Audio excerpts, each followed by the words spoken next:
greatest place that some of you wish you were, some of you one day will be. So, as you can see, I am your man, Mr. GQ.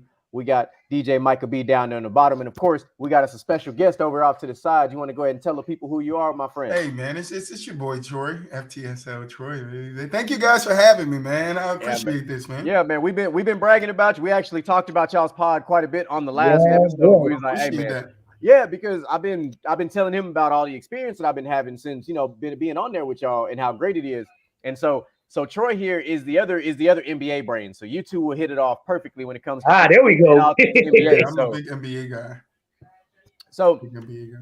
what we like to do here in the lounge, like I said, we like to keep it comfortable. We like to keep it chill. We like to kind of let the world kind of find out and figure out, who's involved. So, we know you guys have a From the Sidelines pod that's on YouTube. It's on Spotify. You guys are on all major platforms. Yeah, all major platforms. Yeah. Yeah, so that's been Google great. Podcast too. You find this out Hey, there, man. that's what I'm saying. You gotta be on Google Find this over Podcast. there. Gotta be on Google Podcast to be official, Yeah, though. Google. Hey. So I can't listen to Apple on this. You know what I'm Yeah, saying? but it's all right. Apple loves us. I know from everything I've seen, the close we've gotten as high as number 68 Oh, that's on what's up. in the hobbies category for our podcast, which has been cool. No, that's good. Still Keep trying pushing, man. trying to crack that top 30, so you can actually, see us, in the rankings. Right. You see your name there, like Yeah, Yeah, it's crazy. Hey, good things are coming. All right. Yeah. Good things are coming. So let's dive into before we start getting into the interview section of it. I want to get into a little backstory. I kind of want you to tell the people how you got started with From the Sidelines. Like, how did it come about? Want to hear something funny? I knew you was gonna ask me this question. I'm glad you knew that. I'm glad you knew that. I'm sitting here. I'm like, he's gonna ask me how did I get started. So I'll try to keep it not so long, but it's a long story. So about I would say 4 years ago, I was I got to be PG? No, we explicit as hell around All right. Fuck that. All right. You fucking ask if it's explicit or not. I wanted to make sure. I want to ruin your show, bro. Nah, you good. Look. So you grown, bro. Word. That's how I feel. That's why I let loose on hours too. But about 4 years ago, I was sitting in my cousin's bathroom and we were smoking something, and I was at this time I have been talking about doing something, an anime, a podcast was one of the two of the things I wanted to do. So we started to try to put together an anime, and let's just say that didn't work out. Don't want to go too far, but the anime did not work out. So I left it alone, and another year goes by, and I'm still sitting here like I want to do something. I want to do something. All right, let's just do the podcast. Let's see if the podcast will work. So one of my female cousins hit me up, and she was like, "Yo, I got a podcast. Won't you be the co-host?" I'm like, "Word," but come to find out, it was shaky at best. It was shaky at best. So at that point, my best friend, like you guys are, he was like, "Yo, let's stop fucking around and let's just do a pod." And I'm like, "All right, let's do it." But we both wanted to bring my cousin in, who was also in on an anime with us, and we brought him in, and we came up with the name Dirty Diaper, which was the concept of three fathers. Right, which was the concept of three fathers talking shit. Yeah, that's all it was. Three fathers talking shit. And the logo was dope, man. It was a hamburger with a diaper on it with a mic in front. Like it was a cool setup, but it didn't work out. So me and my best friend pivot, and we came up with "What's Up, Brother," which was a saying my landlord used to always say it to me. He was I think he was either Irish or Russian. I can't remember, but he used to everything he said. He ended with "brother, what's up, brother?" Like, and to where me and my roommate, we started to adopt it into and my best friend was always around me. So we came up with the show "What's Up, Brother," and we did it for like 6 months. He had something personal happen, so he could no longer do it. So then I was just sitting there again, like, what am I gonna do? Back to the drawing board. And if you go to From the Sideline, all one word, on YouTube, right? And you go down and you find the first video, it's just me. It is just me because I refuse to let it go to waste. I was like, I'm not gonna let my ambitions or what I want to do, the motivation I have to to stop because, you know, personal things do happen. So how do I pivot now and make some? So I took a little break. I came up with a concept for a show, and it was on paper, and I sat there for 2 weeks, and I was like, nah, I got to do it. So I turned my camera on and I did it. And at the end of it, I was like, I need some people to talk to. I didn't want to talk to myself. Like, look, you would never know if you don't try. I tried it, wasn't for me. I don't like talking to myself. So I put a little feelers out on Facebook, just how I found you, Mr. GK. Yep. I'm telling you where we originated from. We originated from finding guys on Facebook. I found a couple of guys throughout that process who kicked it with me for about, I want to say 6 months. I had a guy. I mean, shout out all these guys, man, because I wouldn't be where I am without them. Even though, you know, you do go through ups and downs with people. I had a guy named Pete, man. Shout out Pete. Pete was my co-host for a little bit. He wound up getting a job. And then, you know, I started to bring the other guys on, like Frank, Roy, onto the back end of things. Pete wasn't too happy with it, but at that time, Pete didn't really have enough time on his hand to be a co-host. So we went back and forth. I'm not 100%, you know, right in this situation. You know, we all have our faults. I've learned from, you know, being new at this to how to deal with people so much that the guys on my pod call me diplomatic. Right? I am diplomatic now because I won't go and tell no. I always handle it the correct way. I have proof. But so Pete leaves. It was 5 of us, now it's 4 of us. Then Frank has a death in the family and disappears on us. No word, no nothing. We find out about a week and a half later. He eventually comes back, but it's not the same. So me and him wind up getting into it, and he wound up piecing out on us too. And at this time, Roy, which I love Roy to this day, Roy is one of the few ones that my doors will always be open to. Roy was he was in works to being a nurse, right? And his test came up. And he kept it real with me. He was like, look, my test here, I got to study. I got to pass this thing. He wound up passing it. He became a registered nurse, and he could no longer do it. So he walked away respectfully. I always got respect for Roy. Roy, my boy, I hit him up a couple of weeks ago just to check on him. So they left me and GK. So at that time, I got invited on another podcast, and it was a bigger podcast. I think they were at around 10K. Oh, good shit. Around 10K. And we were still at 93 subs on YouTube, so it was a big moment for us. But now I only had 2 members. I really didn't have an identity of where we were going to go. So me and GK, we went on this show. We went on 2 shows. We went on Saturday and Sunday, and we found a couple of guys within that community and revamped the show and then pushed it out. And then ultimately, to cut the long story short, throughout that period of time, throughout the next 7 to 8 months, is towards the back end is where we meet from the side of Mel, which GQ, you know Southside Mel, where we meet Mulich. I don't think you met Zamara yet, but we have a female. Yeah, we have a female that's with us named Zamara. We meet them, and these guys are 100% want to be on board, ready to go. So I bring these guys on, and now we're to the point where we want to take it serious. And a couple of those guys that I brought on, you know, they weren't on the same page with us. And shout out to them too, because like I said, without those guys doing what they did for us, we wouldn't be where we are. I'm very humble, you know, and appreciative to those guys for helping me build, you know, the brand I'm trying to build over here. It's sad that it doesn't work out, but I said this at the end of one of my episodes, and I'll repeat it here. It's whoever was here will always be a brother, whether we ended on good terms or bad terms. It doesn't matter to me, because I'm trying to build a brotherhood, and I want this community to see that it's always love, no matter whether we see eye to eye or not. So they didn't see eye to eye with us. They walked away, and now we are what we are today. I like it. That story sounds a lot. Just you and your friend just, hey, we should do this. That sounds a lot like ours. Yeah. Right. Mr. GQ was just telling me that, and I told him, and I will repeat this to you, DJ.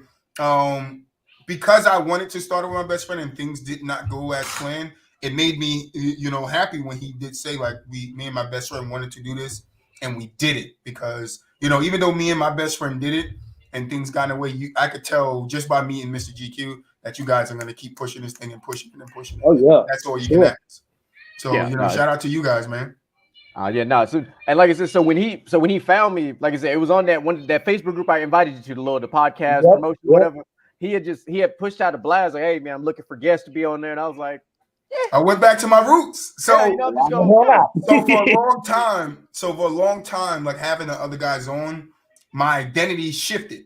So what I had on paper when I first started with just me wasn't the same thing I had at the point where I invited the other guys from the other community on. We had a show that was in the likeness of what those guys were doing. Yeah, of course. And when you do that, a lot of times doing what other people do can help you gain a following, right?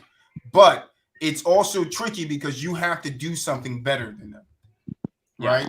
And not saying that we weren't doing things better than them, but it's a lot that goes into trying to usurp those guys when you're in their shadow. You get what I'm Right. saying? And that's the Yep. placement, we put ourselves in when we went up there and ultimately took some guys out of that community to come over. They created the atmosphere that they had over there, which didn't work for us. So you get stuck sometimes trying to build something and trying to make, because all the guys that's a part of From the Sideline, Zamara lives in Maryland. I live in New Jersey. Southside is in Las Vegas. Mulich is in Sacramento. Buwap is in Illinois, Chicago. Lamar is moving to LA. Like, these are guys I met on the internet, all different places.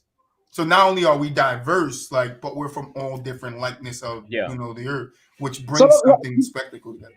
I got a question for you. Going the route that you did like that. What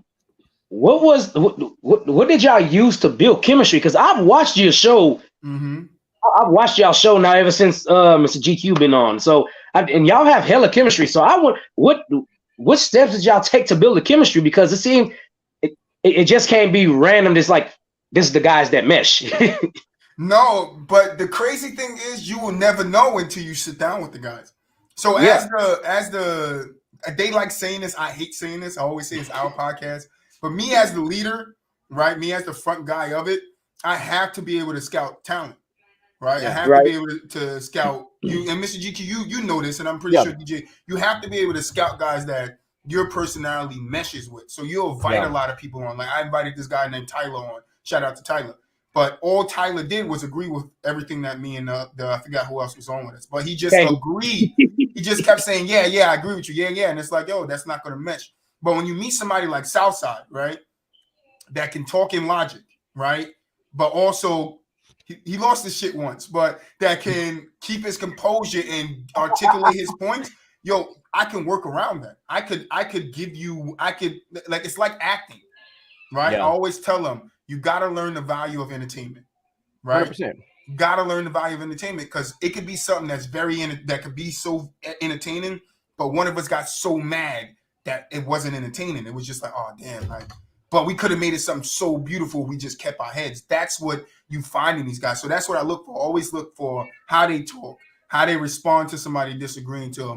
If they come with energy, if they're willing to listen, are they cutting people off? Like, you have to, it's like an NBA scout, it's like an NFL scout. You have to scout these things and understand. So you saying it just didn't work? No, it just worked.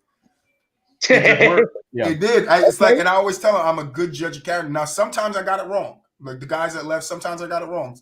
I always thought that the people that I have here, they have the same mindset as me. Like, but I tell you this one thing that I don't know if you know who Math Hoffa is. Yep. He's a battle rapper who has. I know. I keep up with the battle rap community. My expert opinion. But he said something in the light of what he was going through. He said it's hard to build something when you're telling the guys around you to just have faith. Just have faith. And I find a lot of times people just don't have that faith that you have, So when you find guys like Mel, they come along and they're willing to sit on the phone and talk to you. And you get to know them. You get to understand what they're going through and what their point of being here is. I was about to start my own podcast, but God just telling me that this is where I need to be. Okay, no, I could work with that. No, I just love talking sports from Moo. I like what you guys got on here. I want to be a part of that. Okay, I can work with that. But I can tell you something, somebody like Mulich, right? Shout out Mulich. Yeah. Mulish didn't come on and connect with us right away. Like his talking points was good, but Mulish would tell you he came on with no energy. And Mr. GQ, you know we're a high energy show. Yeah, no, 100%. And Mulic is kind of now you see yeah, Mulic? Do you see Mulic now? Yeah. And that took me one time to be like, yo, Moo, I just need you to have a little bit more energy. And once he showed me that, I was like, no, you come on full time. So sometimes you see something in somebody and they don't see it yet. And you gotta just give them that little nudge, and that's Mulic. You'll find somebody like Zamar who's like, yo, I want to get into it, but I don't know how I'm gonna be perceived. Look how go watch her when she first came on and watch her now. Her confidence is skyrocket because now she knows like I can sit in a room with men and talk sports and they don't judge me for being a woman. It's just all about comfortability and a give and take. Like I'm not just going to take from you. I'm going to give it too. And that's what builds that chemistry, DJ. That's what builds it like this is like when you see guys that have that same mindset, that's willing to work, willing to put in the time, the money, and the effort. Time, money, and effort, because that's what it takes to build something. That's like, nah, I'm going to do whatever it takes on my end as the leader to make sure I'm doing my part to keep that chemistry going. That's why I make these guys sit down in the meeting. And the first thing we do in the meeting is talk sports. Yep. See, I like that. And like I said, I learned it from my first episode. I was like, look, I didn't even have to try. I walked in and I felt it. I was like, oh, yeah, I'm in the right. I already know where I'm at. So I was like, it was easy to just be me. But to answer your question, DJ, that's all you had to do is ask, because John, shout out John, my coworker John said the same thing. And I told Mr. GQ before he came on, DJ, my coworker John loves Mr. GQ, loves him. He asks me every week, is he coming back on? Is he coming back on? You got him on this? You got him on Friday? He's coming back on? Like, swear to God, John loves him, bro. Loves him. And I'm like, yo, because you walked in that door, and John was just watching this. He just started watching probably like the last 15 episodes of us. And you walked in that door, and he knew what it was. And you walked in, and you fit so perfectly in it. So perfectly. And like you said it, you texted me after. It was like, yo, I didn't have to try. Nah, that's the feeling we want to give everybody, whether you agree with it or disagree with it. Bro, I'm telling you, I texted him. I was like, "How was it?" He was like, "Man, it was amazing." And then he sent me the link, and I watched the show. I said, "Well, damn, he fits seamlessly in this shit. What the hell?" That's the vibe you want to give people when you're building something like this. You want people to come in and feel comfortable because you know who's going to look at that? The big guys, the guys you want to come on the shows, the athletes. They're going to look at it like, damn, that guy came on and fit so effortlessly. How am I going to go in there with my personality and fit? I'm going to fit good. Maybe I should, take that step to go on that podcast for 15 minutes just to see. Oh, yeah. I'm definitely very confident when I finally get to come on y'all podcast. Oh, yeah. I mean, it's Monday, man. Monday. I got another guy on, too. He's a LeBron guy, so you better get ready. Yeah. He's a LeBron guy. Oh, God. Oh, yeah. He's a LeBron guy. He go have fun with that. But I'm going to have fun with that person. Me too. Yeah. So that's one thing. Like in the lounge is something we like to highlight. We like to kind of learn who the person is behind the screen. Mm-hmm. Yeah, we see the shows, we see what everybody does, but it's like, who are you? Right. When the camera's not recording, when you're not live on YouTube, on Facebook, on wherever, I'm playing Call of Duty and Horizon Dawn. Take care of my kids. I ain't even mad at you. So, but I appreciate that because it's the beauty in it is like people want to know who you are. 100%. People could respect your sport takes, but they want to know who they're invested into because a lot of people don't understand when they're getting into a business like this. People are going to invest in you, and it's not just about the money, right? Because a lot of these guys they'll donate to you because they mess with you. It's not about that for us. It's about them feeling like a community. I want a guy in the community to be going through something, and it doesn't take us on a podcast. It takes somebody else in that community to be like, yo, what you need? What you need? How can I help you? What can I do to help you get through the hard times that you're going through? 100%. That's what we want to build, and that's all it's about. But a lot of people, they look at it like money first. It's build that community so it's stable and they know what it's on. We don't tolerate the disrespect. You can say whatever you want, but be respectful. Yeah. You know how many people have come over, disrespect, and now they don't disrespect? It's not about me changing your mind. It's just about me changing your approach. Right. That's all it is. And people, they invest in that. They invest in you. Like, how many people I watch and people like, yo, you don't know how you saved my life. That's the messages you want from your fans. Because what people don't realize on the other side of not our screens, but the screens of the people that's watching us, they're human too. They're going through stuff too. Yeah. And I always empathize with that. Like, I know my life is hard. I can just imagine what you guys' lives go.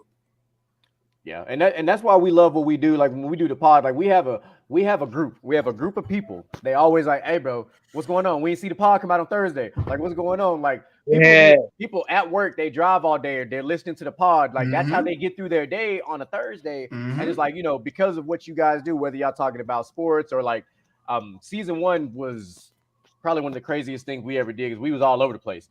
But we was on sports. We started talking relationship stuff. To a point where we had a very particular episode. Like when we looked at because you talked about me and you talked about this before we went live. We talked about the numbers of the pod. So there was this time, I could know where I'm going with this already. There was a time period from like April 18th to like April 27th where we just skyrocketed. And it's because we had a topic and we talked about toxic people and how toxic people ruin good people. So what it ended up doing is it ended up sparking a setup to where all of a sudden my ex ended up, like I was talking about, and ended up hitting me up in my DMs and dropped some other shit. Oh yeah, it turned into a whole other thing. So it got to a point where one of her friends, because you know how Anchor, you deal with Anchor like we do. So her friend had sent a voice recording and started saying some shit, and I was like, all right, I'm gonna let it go. Bad idea. I let it go, but then it started stewing. And that was like a pressure cooker. And I was like, you know what? Forget that. So season 1 are done. Yeah. So season 1, the last 2 episodes, like we had to break it into like 4 parts. Because when I dropped these bombs, like I dropped bombs. Like I went the fuck off. Like there you go. But I just watched the controversy caused the ratings to go up. And I was like, damn, like I don't want our show to be based on controversy, but because of that instance happening, like you just talked about behind the screen, some real life stuff happened. It leaked into the show, and it was like, well, I'm gonna go ahead and take it and run with it since it's already happening. Right. Because just like, and I tell everybody, I say, listen, what I won't do, even if I'm gonna quote unquote talk about you, I'm never gonna drop your name because I don't believe in free clout. I'm not gonna give you free clout, not on my platform. You see what I did? I only dropped the people the old people's name. I didn't drop nobody new. Like I'm not gonna do that because I'm not gonna give you a chance to get boosted up because of something I said. No light. We ain't flashing no light on you. Love you. I respect you. You can call me, You call me Eminem with this. I'm gonna say it with the lyrics, and you're gonna figure out by reading the lyrics who I'm talking about. There you go. That's it. Call it subliminal all you want. I don't care. I don't give a damn. Check these metaphors and watch what I do. There you go. So I like how we did that. So let's go ahead and let's get our pivot on. So I know you guys talked about it on your show yesterday, but we had planned it. Was like, we'll save it for today. So let's talk about these reactions to these NFL awards yesterday. So not yesterday, before yesterday. No, yesterday. Yeah, no, Friday, whenever they came out. Friday. But it was a big deal. We had an idea. We kind of knew who the favorites were, but then you were like, maybe some things will, change up a little bit. But of course, we started at the top. We saw that Patrick Mahomes ended up winning the MVP. I called it. And I'm not like it. And we talked about it too. I was like, I wasn't mad about it, but I do feel like if Jalen Hurts doesn't get hurt, I think Jalen Hurts may have gotten enough votes to pull it off. But then you go back and look at the numbers, and you're like, people just forgot what Mahomes did all season in totality. I'll give you maybe 2 to 3 things. Let's think about beginning of the season. They lost Tyreek Hill. Everybody was saying Chiefs finished last in the division, right? There's no way they make the playoffs. Well, if they thought the Raiders was gonna be better than them, people was tripping. They did. That's so crazy to me that people thought that shit. They did. The second thing is people forgot who Patrick Mahomes is, right? And I told them this. It doesn't matter. It doesn't matter if he doesn't have Tyreek. He's going to find a way to get it done. The third thing is, right? He's the only quarterback that threw 40 touchdowns. The only one this year. Yeah, he threw what, 41, huh? Yeah, 41. He's the only one. And the only one that threw 5,000 yards. With no Tyreek Hill. The team that people said was going to be nothing, right? He couldn't get it done. He has no weapons, right? How many different wide receivers did he throw to this year? At least, my man was out there looking like Tom Brady, bro. I'm not gonna lie to you. He threw to MVS. He threw to in the championship game. Both of his key wide receivers go down. Yeah, because he lost Mecole Hardman, and then he lost Darius Toney. And Juju. Yeah, and Juju. He did lose Juju. So he lost all 3 of them. Oh yeah, Juju in the first quarter. He lost Juju in the first Still quarter. find a way to pull it out, and that's why I tell people Patrick Mahomes is very dangerous. You cannot sleep on a quarterback like that. He's a generational talent. I don't think like people when you look at Aaron Rodgers, right? He's a generational talent, but I think Patrick Mahomes and what he's doing is a cause of that, right? Yeah, it's a cause of seeing what this guy can do. Okay, what can I add to that? And now, and like I said, because some guys on my podcast said, if you put Lamar and then KC. It makes the team better. I was on that episode. Yeah, you put Patrick on over. What I'm saying is he makes them better in the run game. But can he, whether you blame it on Patrick or not, when the play gets broken, when you have to scramble, and you don't have this space to run, and you're getting pulled by your ankle, can you make that throw? Patrick can. How many times have we seen him do a little flip pass to get himself out of trouble, and it completes it and it goes up the field? That's his brain. Like even if he caused that play. Or he didn't make the right read down the field when he had the earlier throw, he still makes something out of nothing. So I knew that Patrick was just going to find a way to do it. And I love Patrick as a quarterback. I'm not a Chiefs fan. I'm a Giants fan. But I just knew everybody putting that hate on him. There you go. Everybody putting that hate on him. Nah, he going to show you guys like I don't need Tyreek. I can do this, and he did it. And you got to give that man the MVP. So there was an episode on the podcast, and I'm pretty sure you remember this, GQ, that I sat there and said, "Yo, is it possible that with Tyreek leaving and things like that, and people didn't see this coming from Patrick Mahomes, is it possible that he has been underrated in his career and how good he is as a quarterback? Because people see Patrick Mahomes and be like, well, if Tyreek Hill wasn't there, he wouldn't be doing this, and if Travis Kelce wasn't there, he wouldn't have been doing this, but he's doing it still." So I'm pretty sure you remember that. And I was like, yo, it's possible that we underrated Patrick Mahomes as a quarterback, even though everybody had him as a top 5 quarterback. Yeah, because what we got to see was a quarterback in a perfect situation. We don't get to see that very often. A quarterback that gets to take over the reins, but there's already an established team in place. You don't see that very often. Usually the quarterback kind of comes in and they're still trying to add pieces here and there, a couple trades, like I said, Alex Smith was successful in this system. Oh yeah. So was I wouldn't say the system is the same though. No, it's not. But I mean, similar. Travis Kelce was already there, and a couple of other pieces were in place when Mahomes finally. People sleep on Alex Smith though. Yeah, and we don't. We talked. People talked sleep about on Alex Smith. We don't know why, but you should. That's why, not to go off top, but that's why I don't like the way people talk about Jimmy Garoppolo. Because if you look at Jimmy, if somebody really give him a chance, he can do the same thing.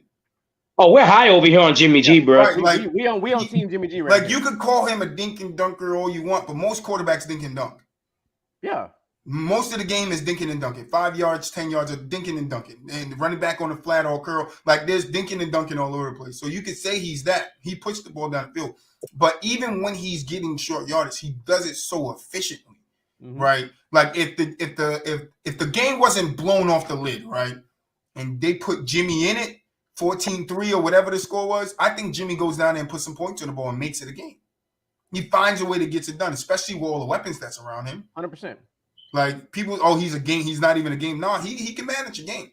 Oh, it's the defense. No, you got to do something on offense. I hate that argument. Oh, it's the defense. No. They do the same thing with the Giants. Oh, that defense won. Nah, Eli put points on the board. Yep. Fun fact. People don't know this. David Tyree scored a touchdown in that game. But the helmet catch game. Not a lot of people know that. I said it on my podcast and they was like, what? No, he didn't. I said, yes, he did. Eli threw him the ball. He caught a touchdown earlier in that game. And then he made the helmet catch. Because people were saying growing up, oh, he didn't have catches all year. That was his first catch all year. And it's like, nah, he caught a touchdown, bro. Yeah. It's not just the defense. Do you see in the second one the way Eli put that ball at to Mario Manahan? That's a beautiful. That's one of the greatest throws ever. Yeah, that was. He puts it anywhere else, and Mario does not catch that ball. People don't understand. Yes, a great defense win you championship, but your offense has to be capable of putting points on the ball. It's why Aaron Rodgers lost to the 49ers previous year. Because he couldn't put points on the board to where their special team, the 49ers special team was putting points on the board. Yeah. And by the way, sorry to rub it in your face, Jay. Sorry to rub it in your face. We Giants fan around this motherfucker. Right. I already know where you're going with that. Hey, hold on. I gotta. There go Eli. Can't spell elite without Hey, Eli, bro. There go Remember that. Eli, and there go David Tyrese, the helmet catch. There you go. Hey, There you Ain't go. nothing wrong with it. No, I appreciate it though. No, but it is true though that Mario Manningham throw that catch Perfect over pass. there is very Perfect similar to if you go back and look at the Arizona Cardinals Pittsburgh Steelers game, the throw to Santonio Holmes. oh Mhm. yeah, If that ball is Anywhere anywhere else. else, it ain't happening. Larry Fitzgerald goes down and probably ends up winning the MVP because of that beautiful touchdown they ended up winning with. Mhm. But I know what people love that Santonio Holmes catch. I'm sorry, but the James Harrison play was the best play of that Super Bowl. Hands down. It just was. That interception return was just watching that was a beautiful thing. That 300 plus pound man running all the way down the field and basically passing out from no oxygen was just a beautiful thing to me. I don't care. He didn't score. I stand by that. I'm always Hey, nah, fuck you. That's why I gonna said stand that by shit that. pushed it back if he couldn't breathe. Nah, he Pushed scored. it back. He They wanted scored. his teammates a chance. Damn it. Hey, let that man have it. James Harrison scored, damn it. This, I'm on the opposite side of this one. Like when I tell people all the time that Dez didn't catch it, like, yeah, he didn't know he didn't. You This is the talking about the opposite. Green Bay? James Harrison they scored that touchdown, bro. You talking about Green Bay? Yeah. No, he didn't catch that. Exactly. So speaking of the Giants, of course, you guys as coach, Brian Daboll did win Coach of the Year.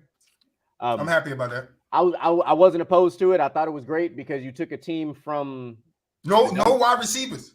yeah, you still found a way to make it work. Yeah, and the only I'm not opposed to it. I also wouldn't have been mad if Doug Peterson would have won it because you did take the Jaguars from irrelevance and Urban Meyer. They struggled early though. That did. was the thing. They struggled early and then they started winning later on. I think if he came out and they were hot when they came out and they won a couple of games, then they went on like a losing streak like the Giants did because we lost like 3 straight, I think, or 3 or 4 straight. Yeah, it was 3.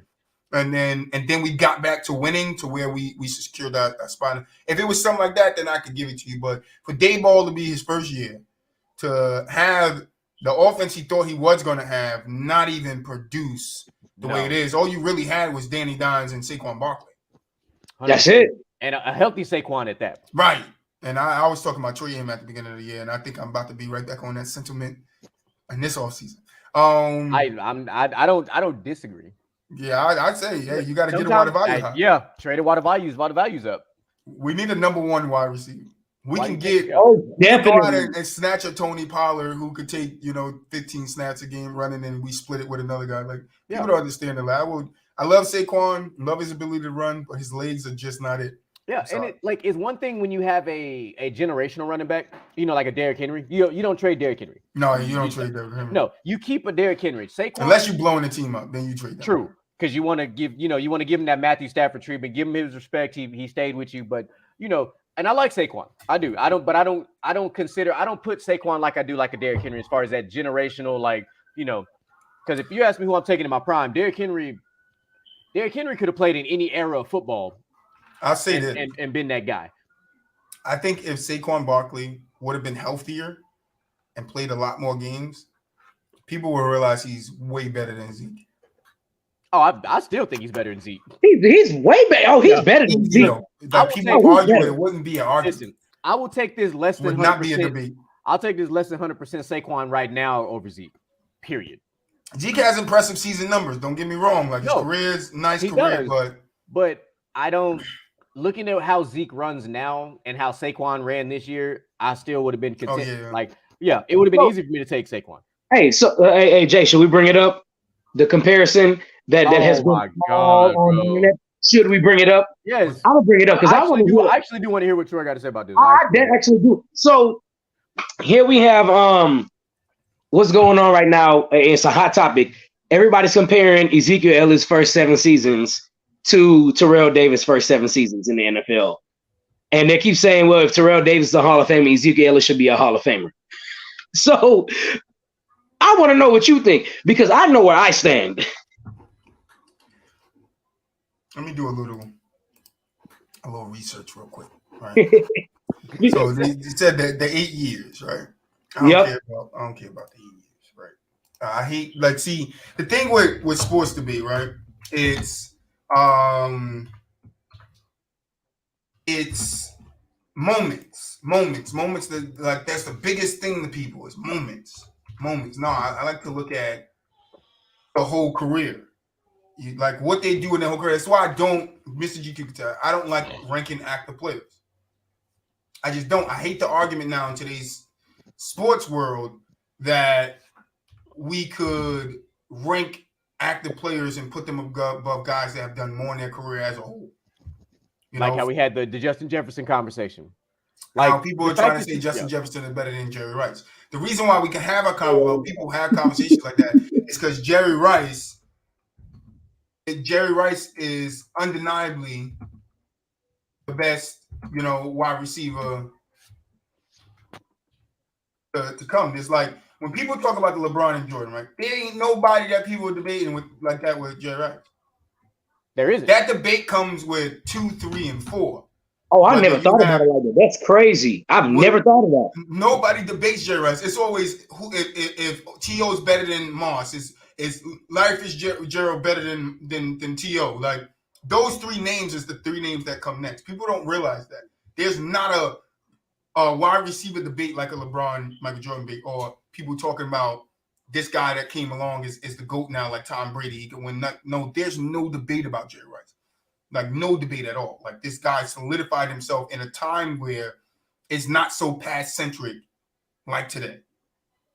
Right? It's not so pass centric like today. And he still put up numbers and had a career that no other wide receiver came close to. All I'm saying, except for Larry Fitzgerald. If you would have put Jerry Rice in this pass centric league now, Jerry Rice killing everybody, bro. Jerry Rice, I'm telling you, Jerry Rice will have a 2,000+ yard season, easy. Because he was putting up these off the wall ass numbers in an era where we cared more about the running backs and the fullbacks, for that matter, than we did really like airing it out like that. Like you aired it out when you had a guy like that. If you didn't have a guy like that, you ran the ball. Mm-hmm. Like that's what you did. Like, the Broncos, of course, yes, they had Terrell Davis. They didn't have Shannon Sharp the whole time. Not the Shannon Sharp that we know about. Shannon Sharp built himself into that wing back that became a tight end, that became a downfield threat. Right. So he had to build his game like that, but he also laid the foundation for the tight ends as we see them now. A guy like Travis Kelce looks at film of a guy like Shannon Sharp because of what he was able to do in a non-pass happy era of football. Yeah. And he is taking full advantage. And I completely give kudos to all these receivers and whatnot in this era because it's pass happy. You should take advantage of it. That's what you should do. But I also give credit to running backs who are able to still be relevant in a pass-happy, league that we're in now. Like a guy like Nick Chubb would have been a monster in the 90s and the early 2000s. He's Mr. Consistent. He doesn't get talked about, but he's Mr. Consistent with his numbers. He does what he does. Same with Derrick Henry. He's a guy that you know what you're going to get. And that's, but they're doing that in spite of the fact that we're in a pass-happy league now as opposed to a run-centric like we were back in the 80s going into about, we'll say 99, give or take, when we really started, because the Greatest Show on Turf was a good combination of all the above. So back to the Terrell Davis versus Zeke, right? That's what the competition was. Yeah. Now, if you look at the numbers, Zeke has 8,262 yards with 68 touchdowns. Davis has 7,607 yards with 60 touchdowns. The biggest difference, right, when people be like, oh, if you're looking at the numbers, then Zeke should be a Hall of Famer. Zeke is a 3-time Pro Bowler, 1-time All-Pro. I don't care about your Pro Bowls, right? It's the same for basketball. I don't give a damn about your Pro Bowls. Same thing with basketball. I don't really care about your All-Stars, right? I don't care about your All-Star games, right? I care about your All-NBA teams and your All-Pro teams. That's what I care about, right? He has 1 All-Pro team, right? He was the Rookie of the Year for SNL, PFW, offense, okay. But when you go to somebody like TD and you look at a 3-time All-Pro, 2-time Super Bowl champion, an MVP, a Super Bowl MVP, people are, oh, but those are accolades. Those are accolades. No, that's his career. That's 2,000 yards in one season. Right. Right. This is his career. And then he's only played 7 years. And he was in his last 3, he barely played. Right. So 5 years of his prime. In 5 years, he's a 3-time All-Pro, an MVP, and a Super Bowl MVP with 2 Super Bowl champions in the 2,000 yards league. I don't think you could put Zeke in that category yet. No, and not to mention TD was the best player on his team during a Super Bowl run.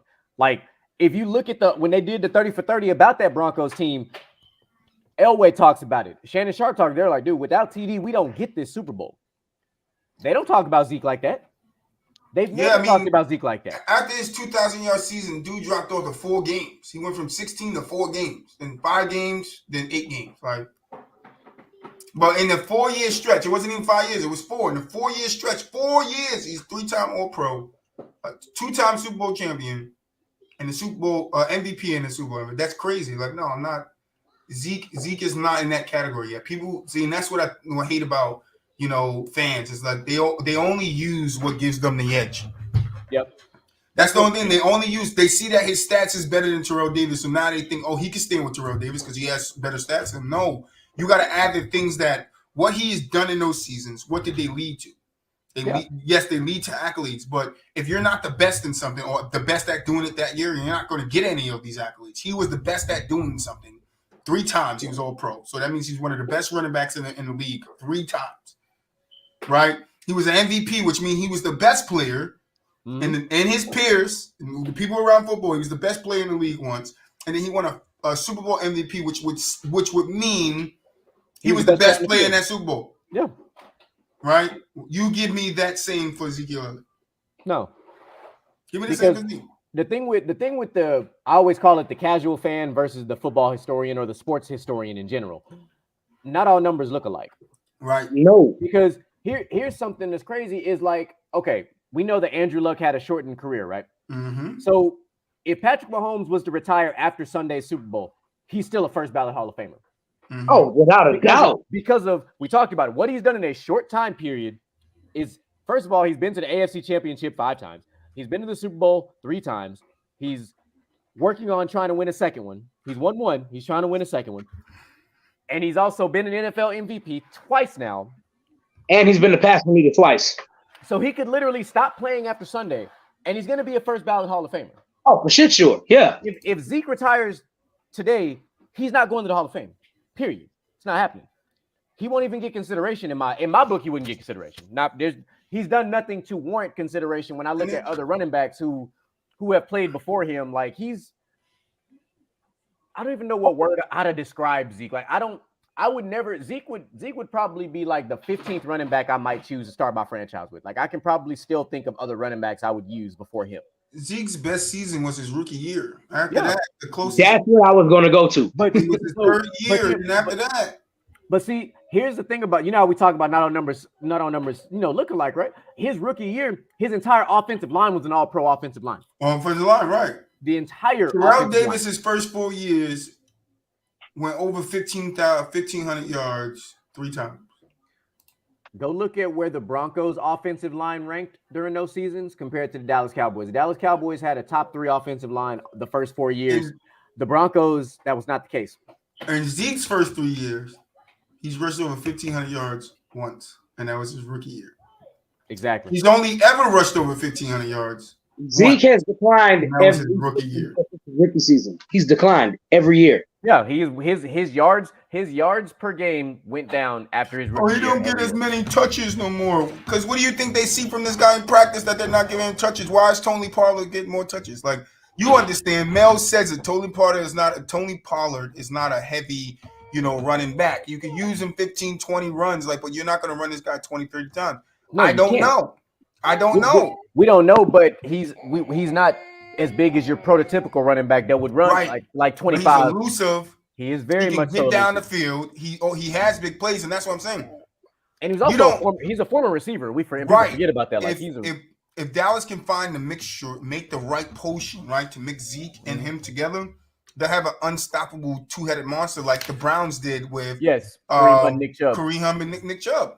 But they just don't utilize. I would give some people that they don't utilize Zeke the way he is, but Zeke also is not running this thing the way he did. No, he's not running. Zeke isn't running this thing. His rookie year, when he hit you, he fell forward. Now he's getting hit and he's getting stood up and put down. Yeah, he used to run people. He ain't running. He's getting stopped in the backfield, and we've never really seen him get stopped in the backfield. He used to run cats over and still at least get you, 3-4 yards off of that. That's not the case anymore.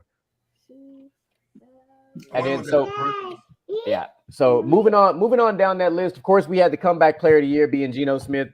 We respect it 100%. Yeah, I was happy for Geno Smith because Geno's had a very interesting career, and it was nice to see him have a renaissance of a career, this particular season. Mm-hmm. I think he's the perfect quarterback for Pete Carroll and the Seahawks. Yeah, because for now. He fits what they want to do right now, which is get ready to build. Girl, you're making a lot of noise. All right, Kalissa, you got to calm down now, man. Come on, relax. Let me get this keyboard up real quick, man. That's why I had to turn the keyboard off because she's been typing in the chat or something. Do my gamma juice. Yep. Juice, Dad. You can't hear me, but I can write it out for you. Like I only want you to do that. But yeah, so I was cool with that. I mean, don't get me wrong. I wouldn't have been mad if either Saquon or CMC would have got it either. I understood it because both of them came back from freak injuries, significant injuries. But Geno took a team that didn't make the playoffs, and they made the playoffs the following season. Granted, But I don't even think it's that. I just think it's strictly what he went through these last couple of years, and then having this type of performance where he was outperforming early in the season elite quarterbacks. Yeah, he outperformed the former from Seattle. He like Russell Wilson looked like I don't know. Russ gonna be ride next year with I was just not. We just but last season my man was looking like doing his best Zach Wilson impression. He was doing his best Johnny Manziel. I couldn't even call him Russ. I was just gonna call him Zach because man, it was bad. He was doing his best Tim Tebow. Oh, hey, at least Tim Tebow was scoring. I'll say this, man. You the who? And Jay knows. I have always been a big Geno Smith fan. I didn't care. I love Geno. Geno has been disrespected for too many years just because he's not an elite quarterback. He's not a top 10, this and that. But, man, all these people out here where they're like, he's a game manager. He's a game manager. Well, Geno's more than a game manager. He will throw you to some wins. Mm-hmm. And that is fact. Geno's swinging now. But see, this is what I always say. No matter what sport we're talking about, it's all about system and opportunity. Yep. That's all it's about. It's about do you fit in my system or the system, and how much opportunity are you getting? That's with any sport. Like you can have a guy that will go out there and win you a game on your bench, but you just don't know because you're not giving him the opportunity. And you see it a lot when a guy switches a team. Like look at Tony. We traded him off of the wide receiver. Kadarius Toney. Yeah, Kadarius Toney. He went to the Chiefs and instantly started making an impact. You know what I'm saying? Like, but he wasn't doing that on the Giants. It's system, and if you're getting the time or the respectable chance to show you something, a lot of people don't get that. A lot of people the opportunity and the system has to be right, and you have to be able to get opportunity. That's why you can hear switching subjects. A guy like Peyton Pritchard off the Boston bench talk about when this is over, I want more opportunity. Like. That's what people are looking for. Hey, and he was discussed in the trades during the NBA trade deadline. Yes, it was. Teams were actually interested in Peyton Pritchard because he's a good player. He is, and he showed what's his his ceiling. We don't know. Yeah, but he showed a lot of his worth at least to Boston when they put him in the game, and then all of a sudden he's making these plays. You're like, who is this guy? Who is this? I love his defense. I was supposed to, and this is the curse about being like the lead guy is like. I gotta worry about so much shit. Like sometimes I forget.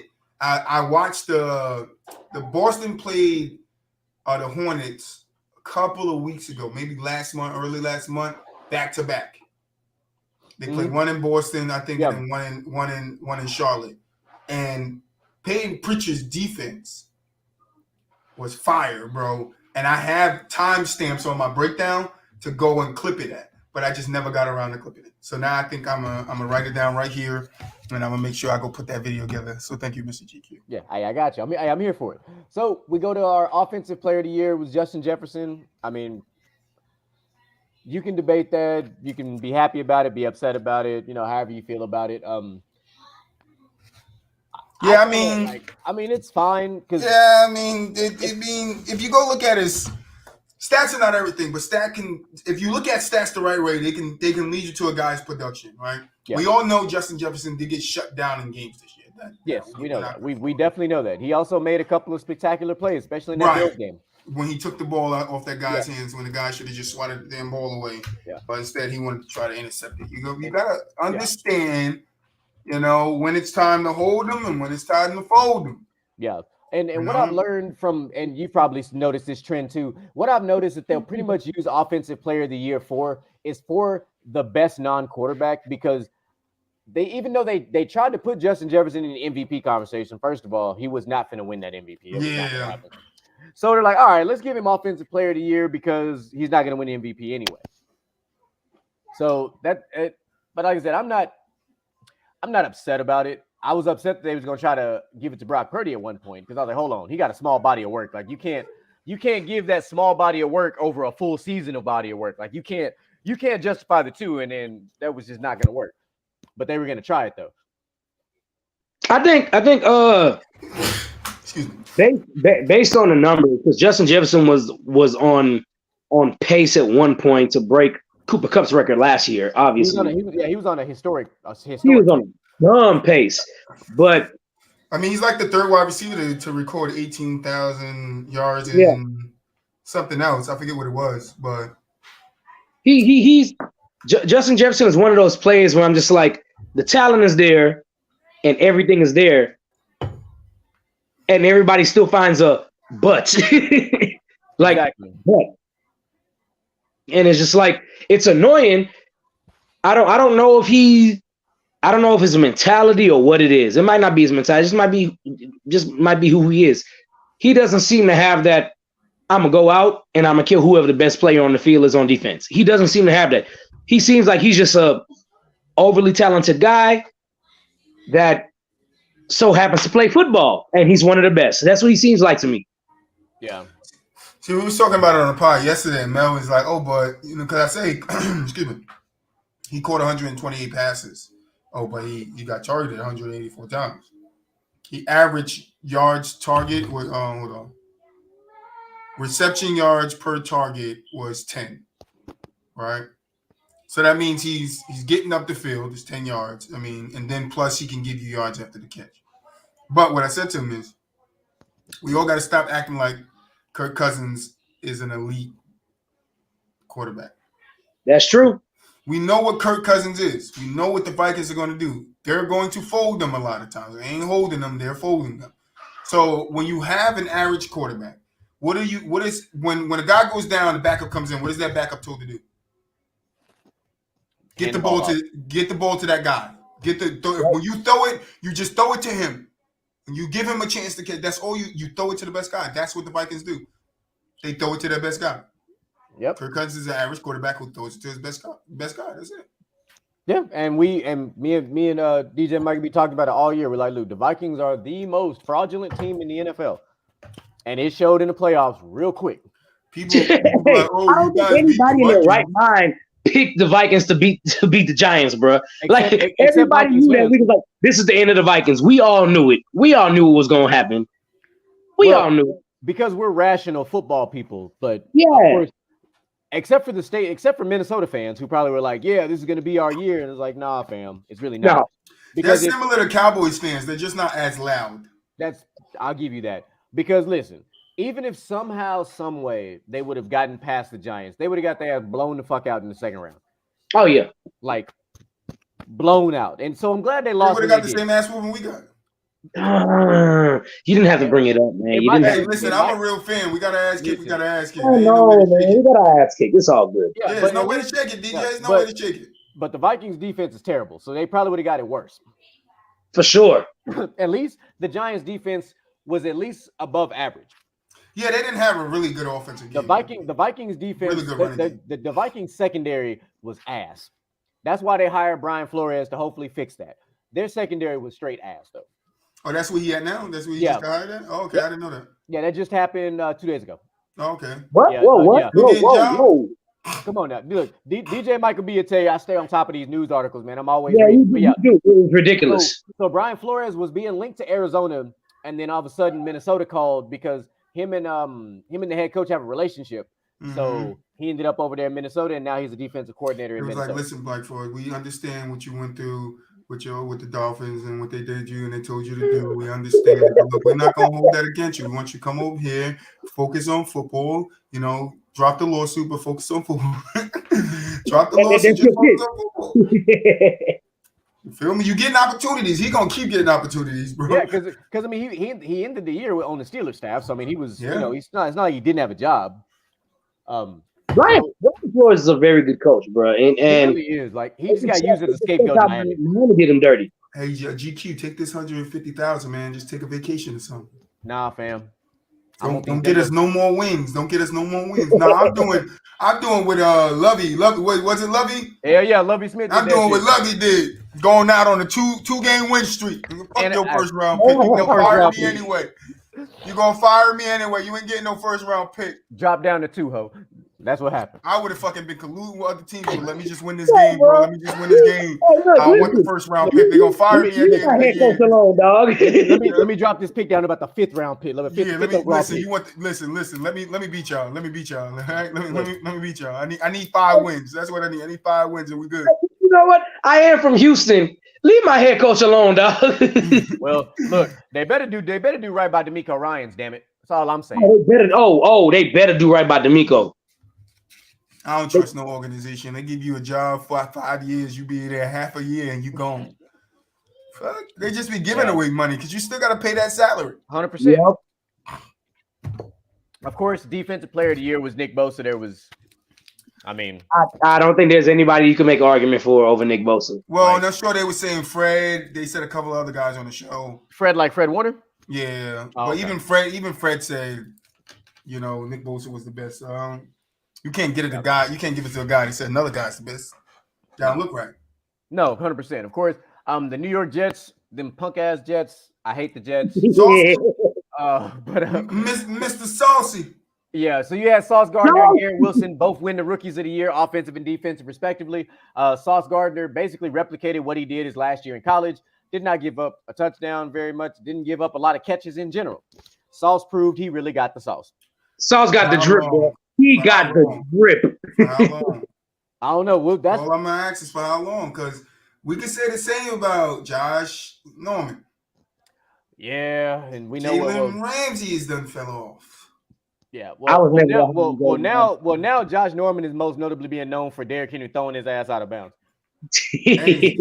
Hey, Jalen Ramsey didn't Jalen Ramsey get one of those mushes too from Derrick Henry? Yeah, but that one. I understand. He took him off his feet. He pushed him from the outside shoulder and threw his ass like. He went get out my way. He was like, I believe I can fly. I feel like Derrick Henry was like, you sure can. Like my man's cleats came untied midair, like it was that bad. He didn't change clothes midair. He on a flight. He ready for the flight home. And then of course, I always like to talk about this award because I just think it's one of the best things that the NFL does. Dak Prescott winning the Walter Payton Man of the Year. I love the award. I love that the NFL does that. I like that we're able to highlight something that's not really related to football. Yeah, off the court. We get to get some off, because say what you want about Dak Prescott and the Cowboys, we can talk about them forever. But then you start looking at what these individuals do off the field, and you're like, hey, that's a really stack. And Dak Prescott is a stand-up guy, and we know this. Prescott is really he's really an amazing person, bro.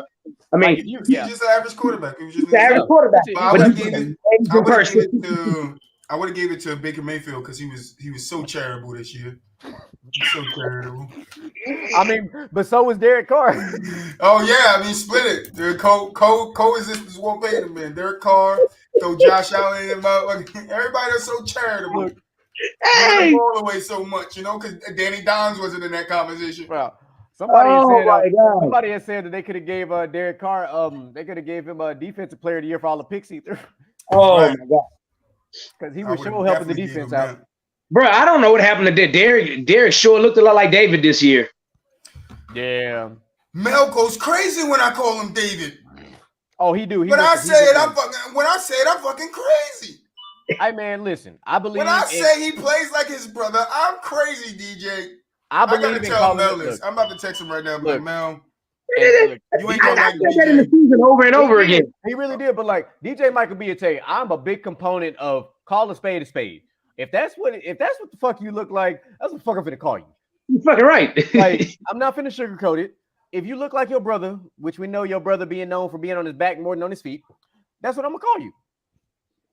No, I'm texting him right now.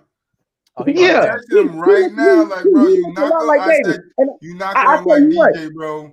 and I tell you what, if GQ you want to go. rebuttal and he say this and that, you can go ahead and send him a link. Come on and tell me now because I want to see I want to know what he saw to not be called David because there's Right. no way.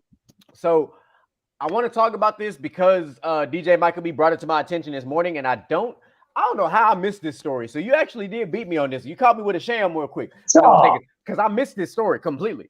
But so Michael Irvin was taken off of NFL Network as far as off of the Super Bowl Super Bowl broadcast because of an incident that was not an incident in the hotel. So he had an interaction with a fan that they tried to call an altercation, but it actually wasn't. But it was perceived by on top of that. Yeah. So it was perceived by the at the hotel, like Hotel Renaissance, whatever the fuck the hotel's called, that it was a sexual misconduct and sexual assault situation to where now, I don't know if you saw this, I read this. I found another couple articles after the fact. Michael Irvin is actually suing them for hundreds of millions of dollars behind this because you start throwing them kind of allegations around on somebody like, hey man, now you're starting to fuck with my character. That's a rich Like, black man. He ain't trying yeah, to his like, reputation. That man has worked entirely too hard to build the reputation that he has to be the man he is. For you to drop something like that on him, that's false. So shout out to that fan that came out and was like, hey, I saw this whole thing last night. Like their whole interaction was like 30 seconds long. Like it wasn't even that serious. Like he shook her hand, he kept a arm's length distance away, and I'm like, all right. Like I was just baffled by this article when you sent it to me this morning. Oh, Mulich wrote back and he said, hey, Ether, your whole point. But they never eat their mind. I'm about to tell them that, but you don't eat their mind. To the Michael Strahan thing, bro. I'm very happy that the fan came out and said what he said because you already know had the fan not came out, it would have just went downhill from there. So what happened? Oh, man, Michael Strahan, this, that. But the fan came out and said, look, bro, they talked for 30 seconds. He shook the hand. They went about their way. That's all it was. So what happened? He with him and everything. Clear it up for me. So, all right, so I got the backstory for you. So I'm gonna pull it live article from TMZ Sports. So for those who sleep under a rock like Patrick Starr, let me put y'all on game real quick. So basically saying that so this fan Phil Watkins was hanging out with his friends, taking photos, and you know where Michael Irvin was saying, and he said as they walked outside, they saw that Michael Irvin was approached by a woman as he was trying to go to the elevator. So sources say that close to Irvin said this woman is the woman who made the allegations against him. So what the fan saw was a positive, friendly conversation. They had a brief interaction. It was 30 to 40 seconds. He kept his distance. He stood about a meter away from her. And then they ended it with a handshake, and he literally turned around and went to the lift. The hotel, on the other hand, a hotel staff member saw it and saw the interaction and claimed that it was a sexual misconduct situation. I mean, that's the world we live in now. Yeah. And that's unfortunate because it's in the middle of Super Bowl week. So now Michael Irvin, in the middle of his Super Bowl broadcast, is now having to be pulled off of live TV type of shit. You know, like that right there. I'm like, nah, fam, I'm finna get all my coins back because you done cost me a bunch of bread right now. Hey, I'm suing for my whole contract. I'm trying to tell you exactly because this is how much I was supposed to make. This is how much money I lost. I want this plus fees and interest. I do this. Boo-Wop said I need to stop playing devil's advocate. It makes me look like a fool. But I'm going to look at the other side of it. How much do you put on the NFL for taking him off there without doing an investigation? I put a lot because the NFL is notorious for trying to gather the facts. And usually they try, I'm going to say try because it ain't always the case. They usually try to get the facts before they make a decision, especially when you're dealing with a TV personality. That's a whole different thing. It's not an active player. This is a TV personality that works for your network. I think they pulled him just to be cautious because it's kind of like it's too much. There's too much going on. Government screen. There's too much going on right now for them to launch a full scale investigation. So they were like, look, it's better to be safe than sorry.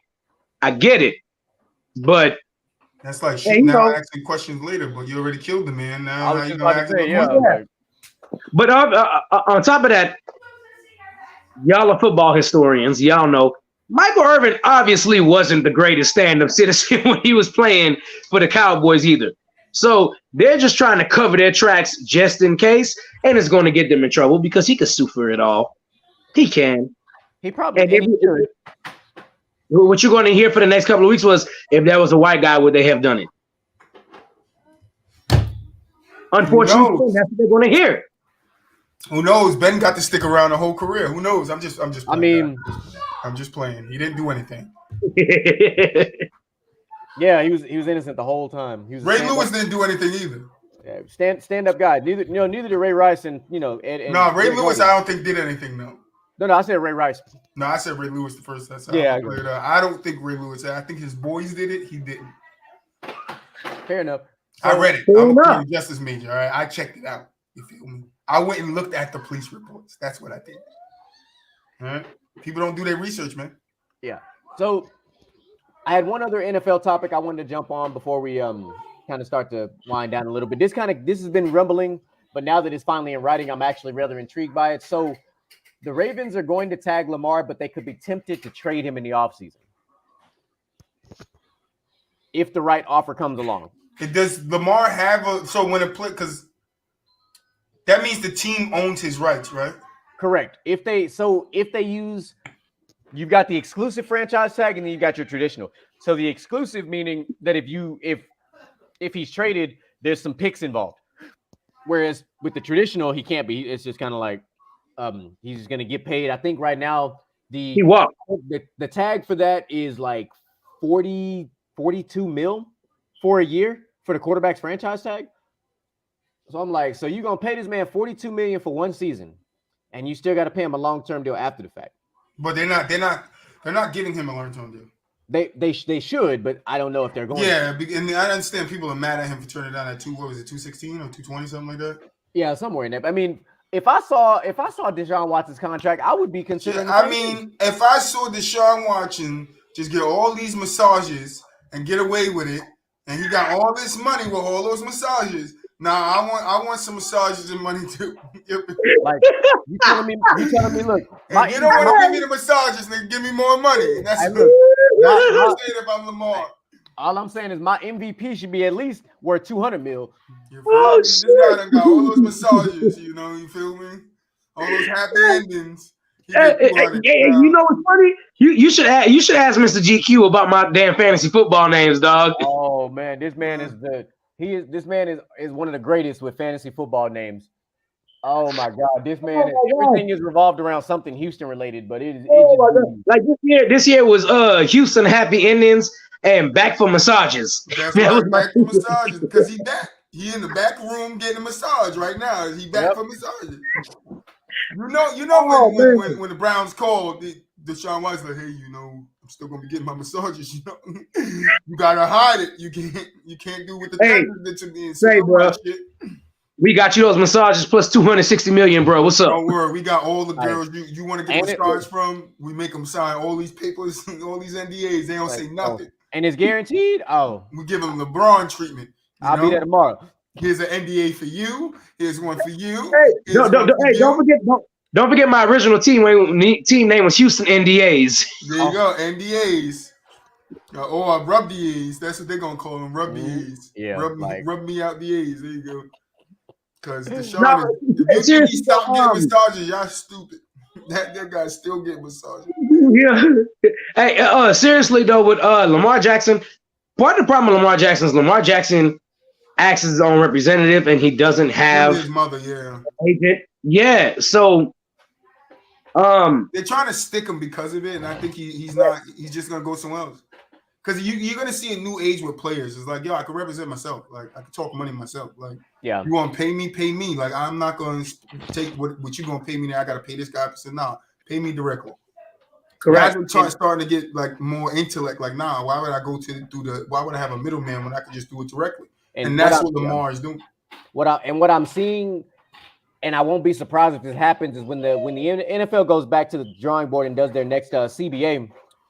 If I'm the players, I'm advocating for this one very particular thing. I can only be franchised one time my entire career. No, per team. Per team.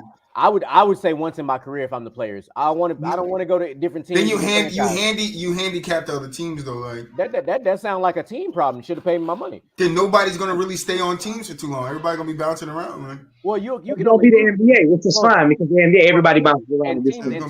And teams only have one franchise tag to use anyway. Right, a year though.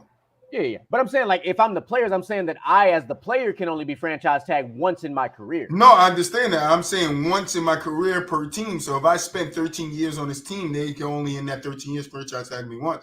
But if I get traded to another team and they want to hold on to me, they can franchise tag me once. Like, it's up to them to franchise tag me, but it's only once. And after that, you can't franchise. So if I'm here for another 5 years, you franchise tag me my second year because I got a 1 year deal left. Guess what? You're going to have to pay me for the next 3 years.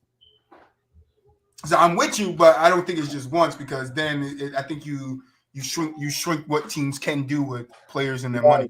Well, and I'm also more about what can about players taking care of themselves because 100%.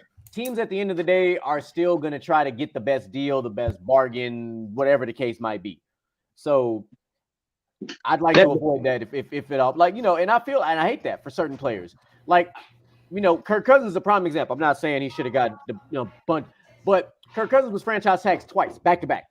Mm-hmm. And then they paid that man a whole bunch of money though. Still ended up going to another team and getting a fully guaranteed deal. Contract, right. So why would I allow you to franchise tag me a second time? But that's what I'm saying. If Washington could have only franchise tagged him once, right? Now, that second time they would have franchised him, they would have either had to let him go or pay him his money. That's what I'm saying. I'm with you. He shouldn't be franchised by the same team. But now, if he goes to the Vikings, signs a deal with the Vikings, and then his contract's up, and the Vikings want to franchise tag him, they shouldn't be hindered from trying to franchise tag him to see what their future withholds. If they want to go his route and pay him long-term money, or if they want to try to find somebody else to bring him in. I mess with that. Yeah. The more I'll be rational and think about that, and I can rock with that. But I'm just trying to make it fair for everybody. Well, the billionaires don't like to play fair. Right, but now it's fair on both ends for them and the players. You got to give them something that's enticing. They're not going to give you a piece of the pie if you don't give them a reason to give you a piece of it. Yeah. 100%. So, yeah, like I said, I saw that article earlier, and I was like, man, I got to bring that up because that was actually I kind of like that. Like I was like, Lamar being traded. Interesting. I hope so. Well, but he'll end up getting franchised if they can't agree to a long-term deal. But I truly wonder what the actual difference is in the numbers. Like, does he want Deshaun Watson's exact contract, or does he want something similar? Like, I'm curious to know just how close and or far off it actually is because John Harbaugh, I really believe it's over guaranteed money because Deshaun Watson's contract is fully guaranteed. Yeah. Which is a ridiculous number for fully guaranteed money. It is. I mean, and the Ravens have this is the only thing I'll say. The Ravens do have right to push back simply because the last 2 seasons, the injuries that they've dealt with. And Lamar has missed multiple games and it has, caused issues for the team. But on the flip side of that, they still have yet to surround Lamar with an actual offensive coordinator that is not a run game guy and actual competent receivers to actually be comparable. Like when Lamar won the Heisman in college, he didn't have a true number one. When he won the MVP in the NFL, his true number one was Marquise Hollywood Brown. Give this man an actual team with actual weapons outside of Mark Andrews, and let's see what, let's actually unlock, Lamar Jackson and see what Lamar really is. You seen that he improved in his throwing. People say he can't throw. He came out there, started throwing laser dots, wobbly ones, but they were getting there. But it's true. But I mean, look at a prime example is look at this Super Bowl. Look at what happened when you surrounded Jalen Hurts with the right talent. Yeah, you got him, AJ Brown, and that defense got bolstered. That offensive line is nice. That running game is nice. Because right now, Lamar has to do the same thing that Josh Allen does. They have to carry their teams respectively, which means they live and die by the one position on the field, which is the quarterback. Like the Ravens defense isn't bad, but they had a lot of injuries and they never really were the same after last year with all the injuries. They were just kind of we'll say middle of the pack. But then bringing in Roquan Smith was great because that's one of the most consistent tacklers in all of football. Yeah. Like my man don't miss very often. That ain't his game. No, in this game at all. I was surprised the Bears let him go, but whatever. Bears suck. The Bears have sucked since they went to the Super Bowl. That's why Jay Cutler didn't. And you know what? I actually like Jay Cutler when he was in Chicago just because of That's Brandon why Marshall. he always looked uninterested like this. Yeah, They always captured this like man's a guy that was born with God-given talent, and he know he can do it. And because he can do, he's just gonna roll out of bed and go do it. And he has no will to do anything No. other than chill. Like, I feel like while this man has been retired, that man has probably been smoking joints every day. Oh yeah, for sure. That man probably just walk around hiding a bitch. So, yep. So that was good. I wanted to make sure we kind of got that. It's funny, speaking of the Bears, I'm sure y'all been reading about all the Justin Fields stuff because I'm curious to see what the Bears going to do with this high ass draft pick. I hope they trade Justin Fields. We'll take him in Houston. You think they would really trade Justin Fields? Bro, that's some Bear shit. Carolina better go out and fucking grab him for something. Bear shit though. That is some Bear shit because I mean they did also pass up on the drafting Deshaun Watson and Patrick Mahomes at one point. That's what I'm saying. That just sounds like what the Bears would do. Yeah, because the Bears thought Mitch Trubisky was that guy. Mitch Trubisky is that guy, man. For who? Jesus. He the guy for Jesus, man. Nah, man, Mitch Trubisky was never that guy. Like I I'm watched not gonna lie, bro. You know, like sometimes when guys come out of college and you're like, yeah, he's gonna be this and that, blah blah blah. And you're like, yeah, and then they don't pan. I'd be like, damn, man, I really thought. No, there was never a bone in my body that thought Mitchell Trubisky was going to be a good quarterback in the NFL. Not even a little bit. I don't know what they saw in this dude. I watched him play in college, and I was like, so you mean to tell me you think watching this small sample size, like 10 games of Mitch Trubisky, is better than Deshaun Watson winning a national championship, beating Alabama, or better than Patrick Mahomes having one of the best Big 12 games between him and Baker Mayfield and company at that point in time when they combined for like 1,000 yards and some other crazy shit? And I'm like, no. Not only that, here's the best one. My favorite example of this is Lamar Jackson is the perfect example of being a black quarterback and being stereotyped. Because I was sitting there on draft day talking about, what are y'all doing? Nobody's going to draft Lamar Jackson. Not a single person. Are y'all crazy? Come on, man. They wanted that man to change positions. Bruh. They wanted him to play running back and I think they said safety or some shit like that. Yeah. I was like, this man won a Heisman Trophy playing quarterback. Why the fuck would he change positions? Lamar Jackson, even in college, had all the tools. You saw him pick apart defenses in college, passing the ball. Then you saw him running the ball too. He had all the makings. But to be fair, a lot of Heisman Trophy winners these past 20 years. Well, I'm going to be 33 this year.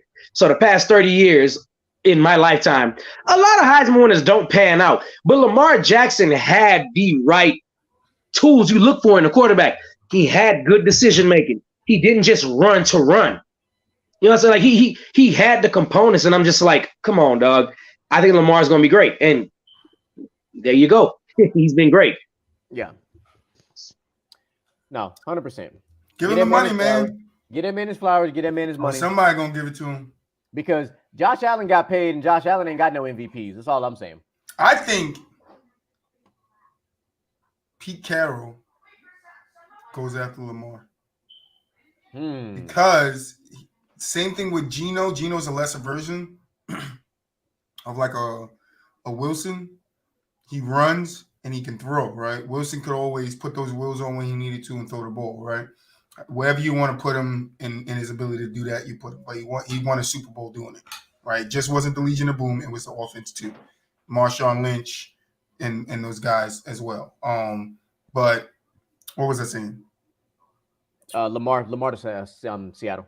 Oh yeah, I think Lamar give him Pete Carroll, and I think Pete Carroll does some things with him. Because then he has DK Metcalf, and then he has Tyler Lockett. So now not only does he have a true number one wide receiver, he has a true number two wide receiver.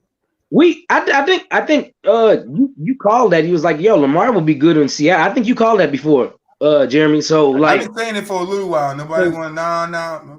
I look at coaching styles and schemes, and I'm like, bruh, he fits with Pete Carroll. He fits with Kyle Shanahan, but the Niners are not going to go after him because they got enough going on, what they got going on. But I was like, those two teams would be really good for Lamar. Mm-hmm. Like, I really do. I like Pete Carroll. Like, I like Pete Carroll as a coach. I like his system. His system is very simple. Like, there's nothing complicated about his system. Mm-hmm. And Lamar would flourish in a system like that. Because now, if I bring in Lamar, I can also start looking at, I can probably draw some more potential free agents to come in on, smaller contracts.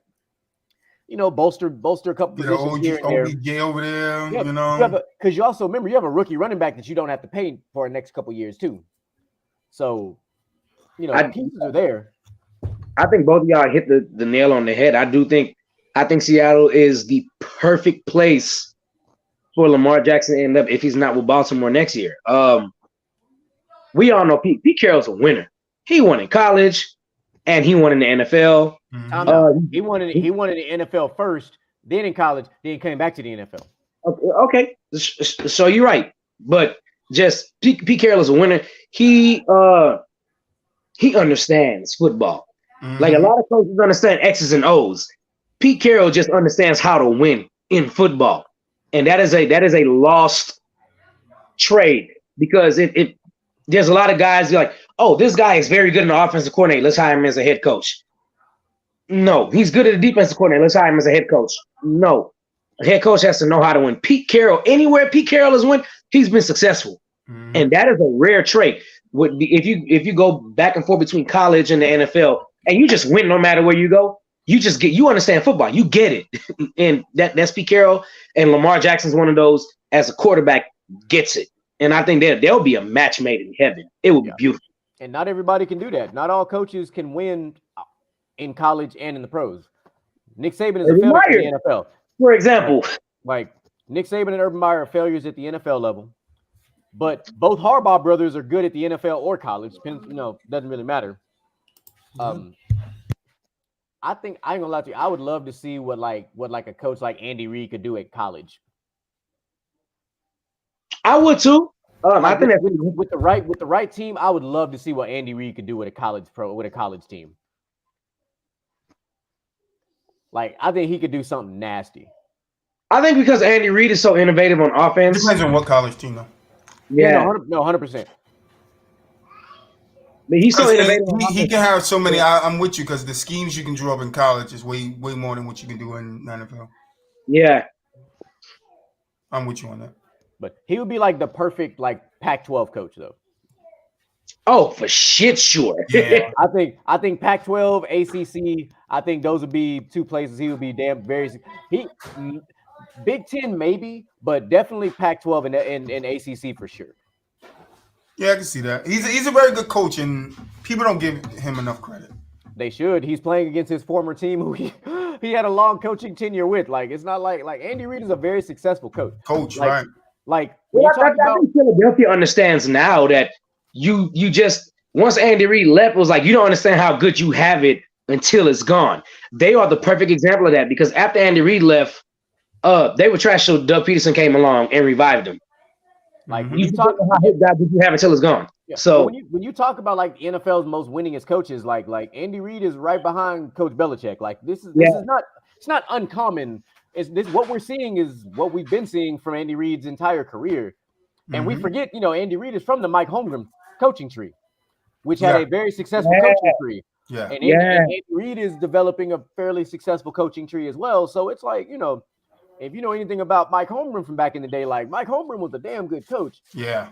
For a long, long time. So it's not surprising that Andy Reid is having the success he's having, in 2023 now with all the innovations and everything else going on with offense.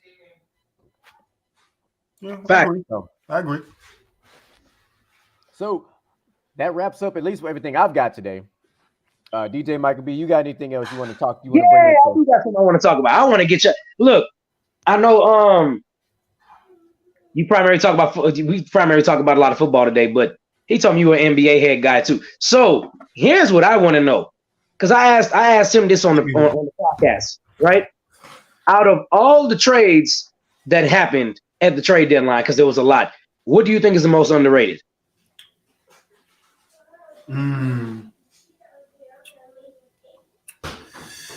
That's a good question. That's a good question. I got a screenshot of the trades.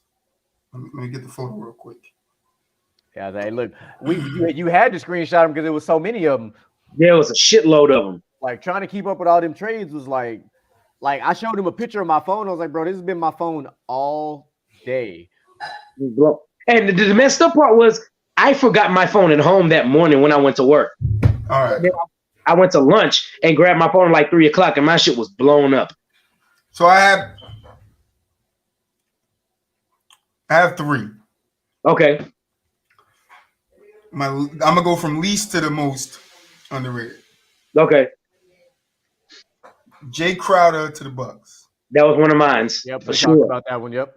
I think that's overrated. I think it's like it's a sneaky move, but I think other people made just little better moves. The second one I would say, which I don't think a lot of people understand, is Jakob Poeltl to the Raptors. What I tell you? Yup. That was somebody know basketball. That was one for me. That was one for me. I told you that was mine too. So very interesting. But the one I think that stands in the number one position for me is GP back to the Warriors. That's another one I said too. Yeah, I think that's a key. That was key. He already understands the system and everything. So and then the funniest one to me is Wall to the Rockets. That's the funniest one. Oh, that one was hilarious. He went back to the Rockets. He just was on a podcast like, yeah, Rockets was the worst player to play. Hey, sorry, bro, I'm trading you back. He got on the phone with his agent. I ain't going if they ain't buying me out. They better buy me out. But they say he might return to the Wizards, so I don't know. Did we get a Bradley Beal, John Wall, Kyle Kuzma, do you know the unicorn? Or just the corn? I don't know what we call him anymore. I don't know what we call him anymore. We call him the pony now, bro. Yeah, because he ain't even a unicorn no more at this point. I don't know what to call him anymore. But yeah, I don't know. I mean, that's the funniest one to me. John Wall back to Houston. But I think the sleeper would definitely be GP back to Golden State because now they have at least one of those defensive guys back that they could kind of use in those spaces where they were lacking at. Okay, so I got one more. I just got one for both of y'all. I don't think I didn't ask you this either, GQ. What's up? I read online today that whether or not Russell Westbrook stays with the Jazz is completely on Russell Westbrook. If you're Westbrook, do you stay? Do you leave? And if you leave, where do you go? I hear different. Yeah, I hear Utah is going to buy him out, and the place that he's going to sign is the Clippers. Yeah, I've heard the same with the Clippers. That's what I thought too. And then I read on Sports Illustrated. I'm looking at the report right now. It was like Russell Westbrook holds the cards on whether he stays with the Jazz or not. And I was like, wow, okay. So maybe they did actually. They got a lost season, so it's like you want to stay here and play with the young guys. We ain't gonna bother you. It's like, nah, I want to go win a championship. I say he goes to Clippers, and I think the Clippers team will definitely be a formidable team. I don't understand the move to move John Wall. I guess Tyronn, because Tyronn Lue is out there, right? Yeah, Tyronn Lue. I just guess he just felt like it wasn't. He needed to shake something up.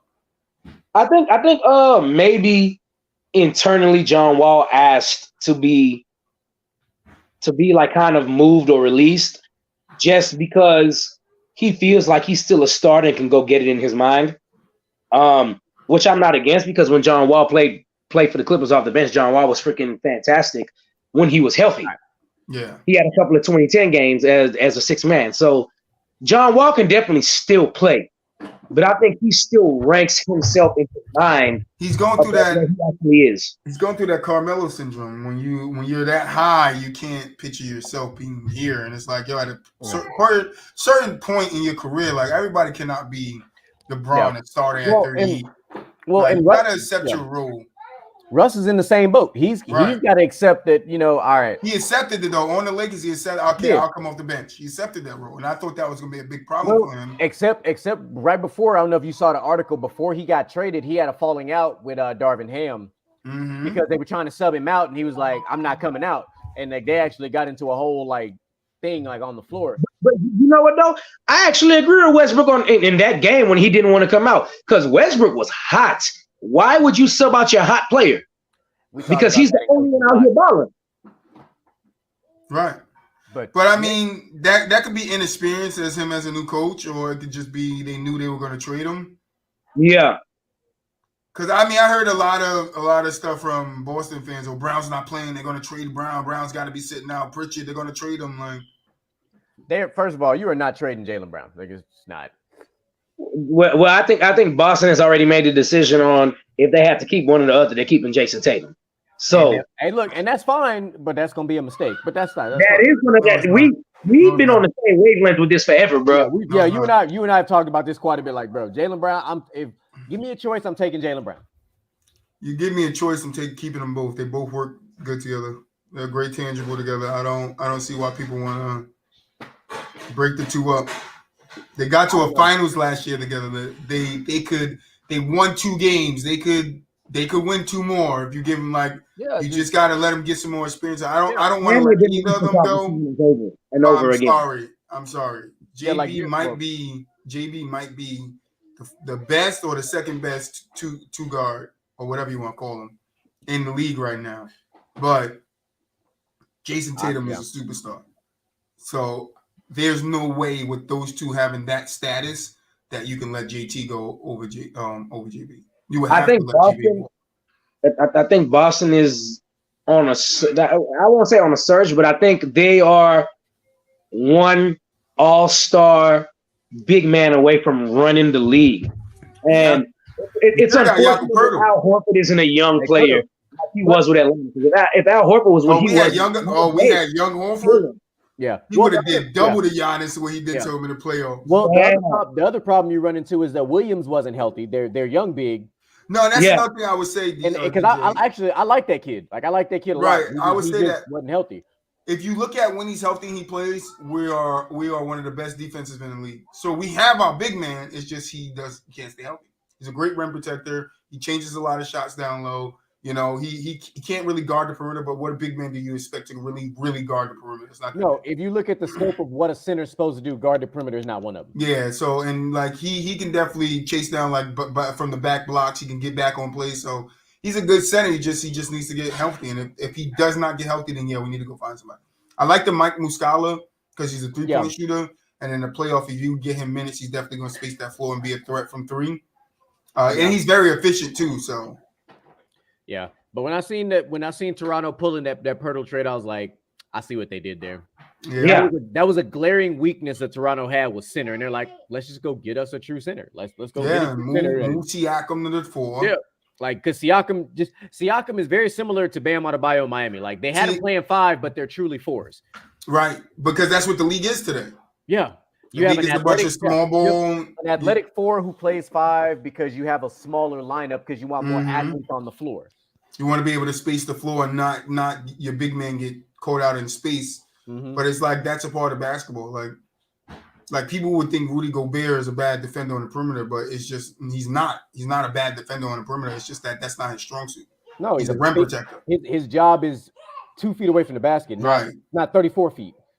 But I think in time, people are going to see the game is going to reverse itself and it's going to go right back to Oh, hell yeah. Big men need to do what big men do because people are going to see we can't follow this formula of young power forwards being centers. Like Jokic and Embiid are fucking centers. They are 100%. You need a center to fucking combat that. Wilmington, Victor Wilmington, whatever. That's what I call him. Oh, Wembanya? Don't correct me. Victor Wilmington, when he gets in the league, that nigga should be a center. That's what they should do, but he's probably going to be a power forward. He's probably going to play the 4. Who knows? And they're going to have 2 7-footers on the floor, and then in the playoffs, it's not going to work. No, they're going to get outran. Like unless he's fucking skipping up the court like Giannis. Now Giannis is a 1-of-1. Like Giannis is Shaq in Orlando, bro. Oh man, that's the closest comparison. Yeah, I like it. I don't know. Dominant wise, I would say if Giannis goes on to dominates the league over the next 10 years, right? And he's still young. What is he, like 24, 25, right? Somewhere around that? Giannis is 26, I believe. 26, all right. So another 10 years. 26. He's still definitely young. Right, I don't know how the league works. So another 10 years, if he dominates the league, you might could put him in the domination category of like a Shaq and Wilt, people like that, because he's one of the most unstoppable players in the league right now. Oh, my apologies. Giannis is 28.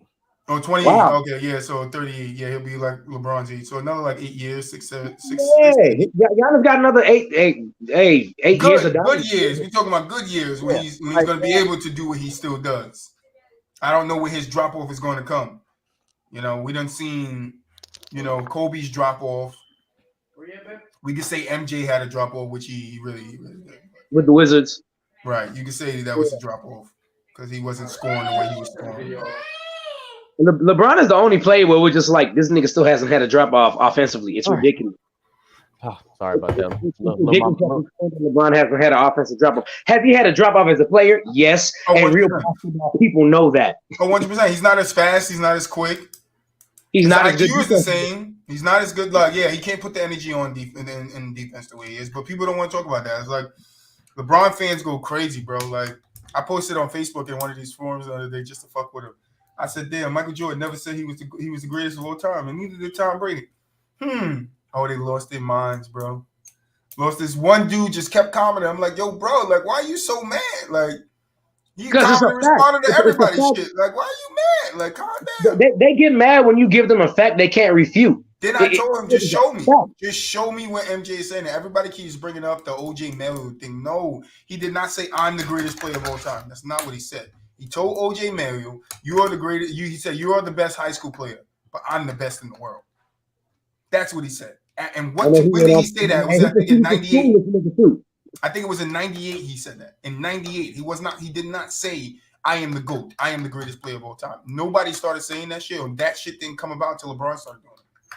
It's why I didn't like LeBron in the beginning of his career. I hated LeBron. It wasn't because he was shitting on Boston, because we was fucking LeBron up. Like, I hated him because of his arrogance and how much he was trying to make people at that early of age without doing anything, try to compare himself to Mike. Stephen A. Smith probably has the best what you call a soliloquy on, and he was like, why are we celebrating him for what? What has he done? He hasn't won nothing. And he was like, and he walking around like he already won. He walking around like he's this and he's that, and he didn't win nothing. So why? And it's a fact, and it's true. It is true, but you have to look at the other side of it too. The expectation. He was anointed the chosen one. He didn't say that he was that. Like, that was, you look at, but it's a difference. Like, he was already anointed like the next great. Well, how many times do we see he also dubbed himself King James? Right, but how many times do we see? Right, how many times do we see a guy come in and the media dubs them something? The next one to come, like Grant Hill, he was supposed to be the next coming to Michael. This guy's supposed to be the next coming to Michael. This guy's the next coming to but that shit happens all the time. You can't lie. Grant was a beast. Oh no, Grant was a beast. If he didn't get injured, I don't think there would be many. He would be up there in like the greatest of all time discussion of Grant stay healthy. The biggest difference with the LeBron thing is you have to remember they were also broadcasting his high school games on ESPN. Like it was like, so the pressure was already being came in the league as superstar. They were putting the pressure on him before he had even started, and he lived up to it. He did. He 100% did. Not only did he live up to it, he passed it. Some people say he overachieved his expectations. That's great, but we could say that, and at the same time, we can also say he kind of failed at being a winner. Oh yeah, I'm definitely with that. 4 and 6. He failed at being a winner. Yeah, he failed at being a winner. And I know people don't like equating winning to championships, but you have to. It's the only reason why we play the game. It's the only reason why we play the game. We play for a ring. We play for a championship. A player just said it. We play to win the game. Right. The player just said it. Like, if you don't think we play to win championships, then you don't fucking know basketball. And I forget which basketball player just said that, but they play to win a championship because they know winning a championship puts them in the upper echelon to basketball players. Especially if you are an all-star, star, or superstar. You see all the disrespect Charles Barkley get all the time. Yeah, but Charles Barkley had one ring. Just one ring. Just one. He'd be in a different category. 100%. Different category. He goes up 2 levels in where he's placed and how people look at him. Because people just feel like, bro, Charles was a damn good player. Yes, he was. He was a dog. Charles was 6'6" power forward in the big man era, dominating centers, bro. And gave Shaq problems. Yeah. Hell, call Shaq to get into a fight with I him. told him y'all don't know Prince He Charles, bro. He deserves props for fighting Shaq because Like, Sir hey, Charles. I mean, he did take Shaq down. I'm just saying, we all saw the video. They, Hey, let me tell you something, real quick. Charles didn't take me down. I took Charles there. Hey,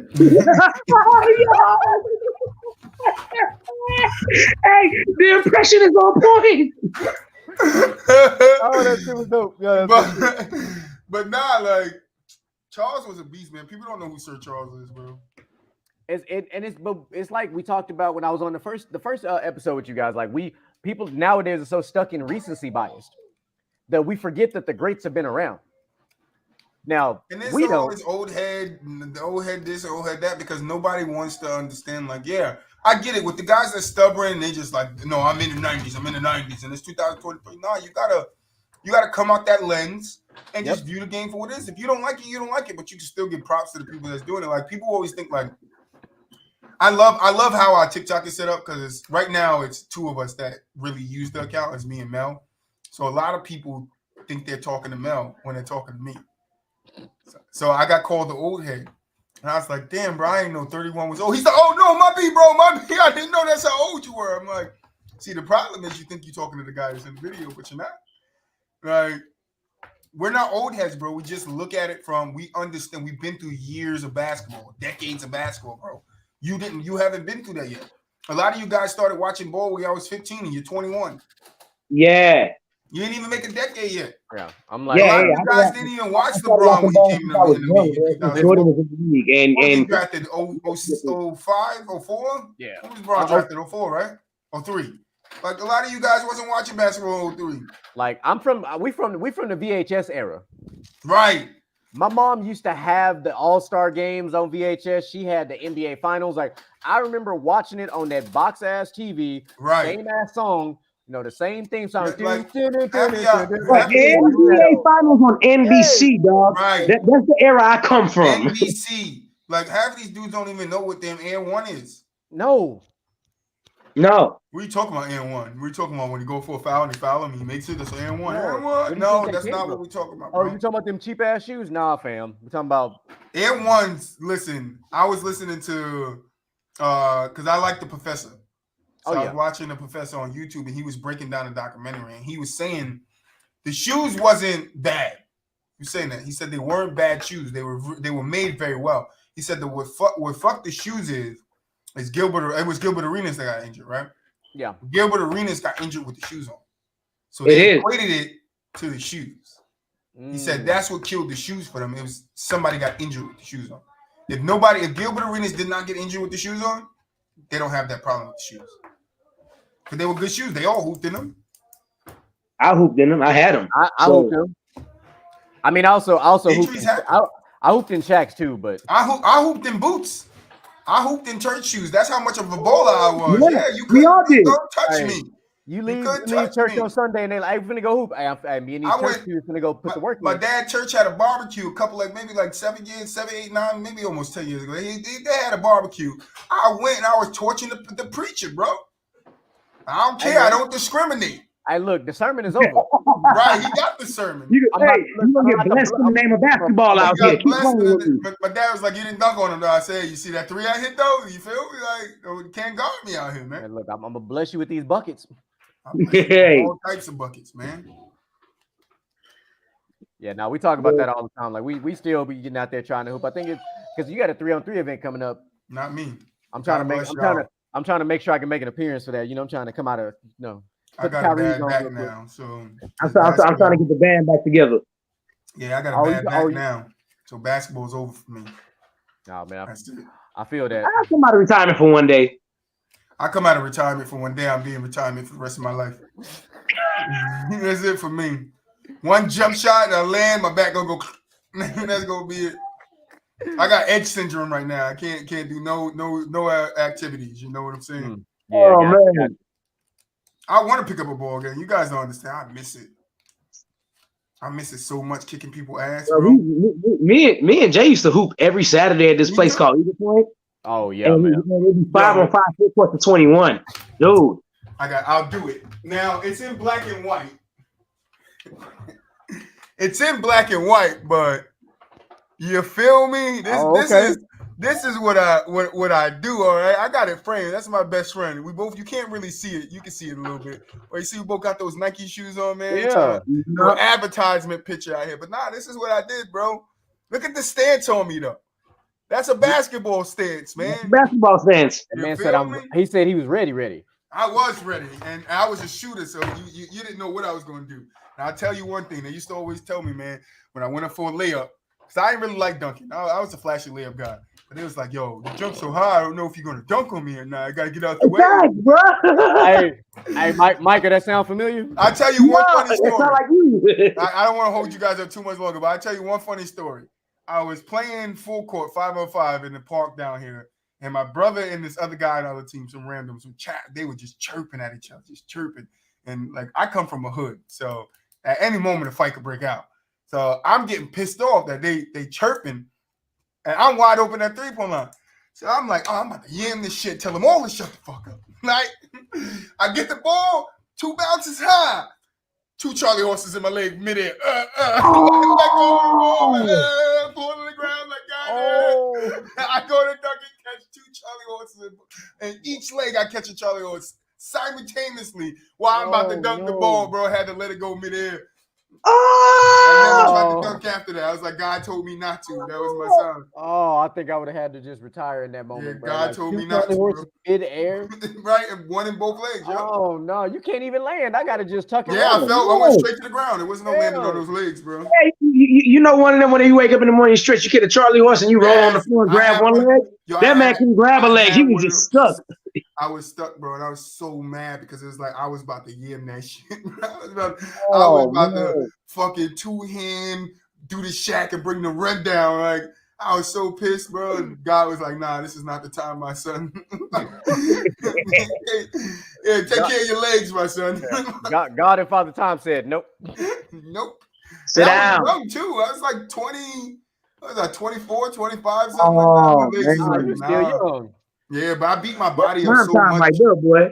I beat my body up so much as a kid, like never going to the doctor and getting checked out and stuff like that. That shit affects you. People don't understand that. That's why it's like my knees are bad, my back is bad. Like, I got a herniated disc that's pinching my sciatic nerve, and I got a bulging disc. Yeah, I got arthritis in my back. Like, yeah, I got that too, but I got it in my ankle. Nah, arthritis in your back is different, bro. I don't know how people's. Like, I got it in my hand. I had it since I was a teenager in my hand, but having it in my back, yo, it like hinders you from doing so much. It's like, if you gotta. I don't take pain medication, so I smoke. That's what I do. So it's like a lot of blunts and a lot of motherfucking icy hot patches. You know, warm hot showers, loosen up the muscles around it. Boy, them lidocaine patches, boys. Yeah, lidocaine. Woo! People don't know about that lidocaine. My grandmother put me on the lidocaine.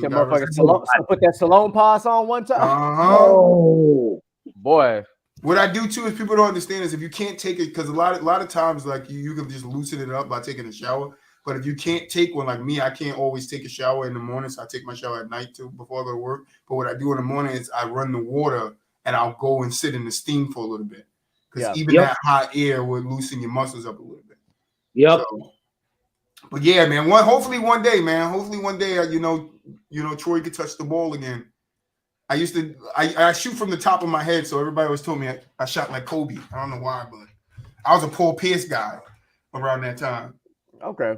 So, I but have a game similar to Paul Pierce, especially from that free throw. You know, it's automatic from free throw. But I was an off-balance shooter. Like, I was always doing fadeaways, falling shots, all of that. I hate guarding people like that, bro. It's impossible to block the damn shot. Yeah, that's me. But see, the thing about me was I used to have this jump shot in high school where I shot from here, like from my head. And you was a forehead shooter. Yeah, you can easily block that shit. So I'm in the gym in high school. I'm like, I can't keep shooting like this. Like, and it's a good shot, but I'm like, I'm gonna get it blocked. And I was like, if I'm really gonna get out here and compete with these guys, I need a shot that they can't block. So I took the ball back here. I took it behind my head, and it's just bro, hated it. And I can switch it. I can go from top to all the way back, and people hate it when I went all the way back, because it's like, yo, how do I block it? I'm like, that's that dirt. That's that dirt. My teammate Chris McClure in middle school shot like that, bro. He was notorious. That was his shit. I was like, this man just, how do you shoot from behind your head? It's like a catapult. Right. Right, and it gets the velocity it gets too. Woof. It's Yeah. like it just the spin on it. It be like, oh, and it be like, yo, why you doing this to me? Like, nah, it's like that, bro. It's like that. Yeah. Nah, so Troy, we appreciate you coming on to the lounge today. It's been Appreciate you, phenomenal to have you. I'm glad that you got to come to this side of it. You know what I'm saying? I've been guest starring over there with y'all. It's glad to see. So the man. And people you be can back see Friday. you. Yeah, I'll be back Friday. Yeah. And hey, DJ on Monday, 2 days. Yeah. I'm in the. Yeah. I was like, you got to keep up with this man in his work schedule because he in that warehouse life. So you know how Gotta make the money, man. Gotta make the money. I rushed home. I was like, nah, I gotta get out of here a little early so I get home, make sure I'm ready for the show. And then what I'll do on Facebook, I'll send you his page so you can y'all can link up and then you can word. Yeah. So you can send the stuff to him. Y'all can coordinate and do y'all thing. And then that's how we'll do it. This has been another phenomenal Gentleman's Lounge. Had another fine gentleman in the crowd with us today. You see everybody's hotline going off because it's that time of day. It be like that sometimes. So everybody out there, stay blessed. Be safe out there. Have a great rest of your weekend. Enjoy the Super Bowl. Gentlemen's Talk. We will be back with a special post Super Bowl episode on Tuesday because Monday DJ Michael B gonna be over there from the sidelines doing his thing over there. So, ladies and gentlemen, I am the world's greatest MILF Slayer. They call me Mr. GQ. And I am the leader of the Baby Daddy Replaces, DJ Michael B. We out. You out here replacing baby daddies? That's what we do, man. We do. We out of there. Peace. Thank you guys for having me.